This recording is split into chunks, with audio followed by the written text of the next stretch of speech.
Good morning. We are on the start of before the first day of questioning of the undercover police manager, Keith Edmondson, HN216.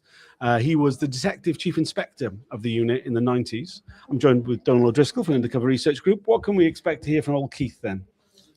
Oh, I just turned up, did my job, played some golf. Yeah, they just got on and ran the unit, and they seem to be doing remarkably well. Great stuff. Jolly good lads. Well done. Do I need to do anything? No. Nothing happened.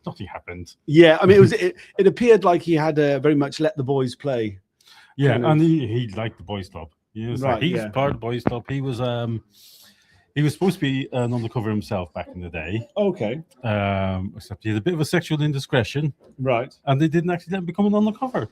Oh, okay. Which is a bit unusual. Yeah, very unusual. I mean, like normally... Yes, no to have sex, it seems. Yeah, I mean, that's normally a qualification, right?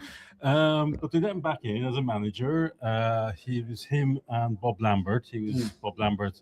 Bob Lambert was a detective inspector who had the operational oversight of the undercovers.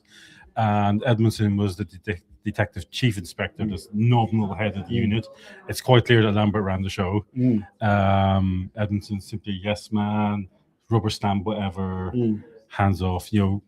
We'll hear the phrase passive management quite a bit, and it's the Edmondson Lambert regime where you really see this. Yeah. So before them, you had HN216 who was trying to actually we got problems here. Yeah. Let's bring in psychometric testing stuff, and then he gets replaced by Edmondson and Lambert, and goes, oh yeah, whatever. We do it because other people did it, but we don't really know why.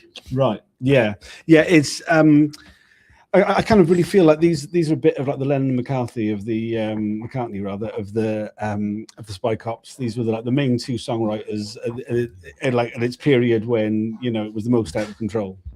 Yes, and as the Metropolitan Police themselves pointed out, this is the period when most sexual relationships actually happened, according to their statistics. Yeah. So it was very much on his watch, but we're fully expecting him just to be pretend to be completely oblivious. We heard from John Webb on Thursday, who described him as being perpetually surprised by everything. He's always seemed to be like, oh gosh, I can't believe it. This thing's happened. So I would expect we're going to get a bit of that today. Which was what you'd expect of one of the most professionally, tightly managed units in British government history. It's like this is the elite, so professional. Yeah. And it's so don't bring me problems, bring me solutions. I don't really want to know, because then I would have to go to talk to the bosses. It's really the image that keeps coming back to me for this mob is that the three monkeys, see no evil, hear no evil, speak no evil. It sums them up, and he's the one who's got his hands over the ears. He doesn't want to hear anything. I think a key question for me coming out of this is, so how did you understand policy? What policy documents did you have? Did you do anything to change the unit at the time when it's clear there are major issues happening? Or did you just simply let Lambert, push everything under the carpet, and you go away feeling good about yourself? But also in this period, we start seeing the unit getting really expensive. Extravagant exits. People going to Australia. You see John Dines going to, having this huge payout to go to Australia. Yeah. Christine Green goes to Australia. They're all off on junkets and holidays, and you see this sort of like the SDS were never morally strong as a unit, but there's a stronger, you get a sense that this is where the corruption. And so actually, we can just get away with anything. We can start playing the game, not just do it on the slide, but what can we get out of this? Yeah. Because in the past, we've heard a lot about the way in which overtime was being fraudulently claimed, but then there'd been a cap put on that, so they had to find other ways to get their freebies. Yeah, and they have junkets abroad, and it's quite clearly this is the year where they start having those little junkets. Oh, we'll just go and stay in this hotel. And it's been interesting listening to the questions being asked to the managers. You were there in a hotel in a foreign country. Did you even see your undercover? No. We were just there just in case. Yeah. What were you doing most of the time? Just sat in the hotel? I don't believe it. Yeah. Is these cover officers who, you know, they're ready, and like John Webb said on Thursday, I was ready in case of emergencies. Were there any emergencies? Oh no. And there never is. No, there never is. At no point was there ever any emergency. So they're clearly having quite an easy life, no intrusion, you know, to get the overtime they want.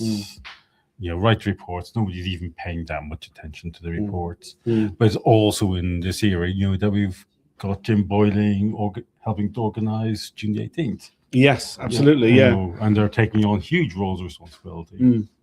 Yeah, it really feels like it's the oversight kind of drops off. The very little oversight there is drops off during this period. You know, they're no longer filing annual reports. Then MI5 isn't interested in the intelligence anymore, and they're just on like off the leash a bit to carry on in whichever way they like. And they're even moved out of police buildings. Even like before, you had the safe houses, and the undercovers would go to safe houses, and then the police would come, the managers would come from some other police building and meet, you know, now the managers are away from the rest of the police. It's like they're constantly one step removed.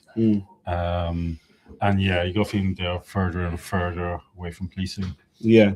We've got Keith for 2 days. Given that I'm expecting him to say that he wasn't there or he can't remember for pretty much all the questions, it feels like a lot, but I'm sure there'll be lots of things put to him. What are you hoping that he's going to get grilled on most? Ooh, so I think the big ones are going to be all the relationships. Yeah. And then there will be criminality. Undercovers involved in criminality, I think, is going to be a much bigger topic in this one. Okay. I'll be honest, I'm not actually seeing that much that would put him in, because I think he will just deny, can't recall everything. I wouldn't be surprised. I'm not going to predict this, but I wouldn't be surprised if his evidence was on the shorter side. Yeah. The hearing will start at 10 a.m., which is in only a few minutes, but the broadcast will start at 1:15. I'll share the link on all the usual places. Please follow if you can. We'll do another one at break time and at lunchtime and afternoon break and the end of the day. Please like and subscribe, and share these videos. It really helps how visible they are. There's 25 people watching. Only one person has liked it, so please help us get the message out. Anything else you'd like to add?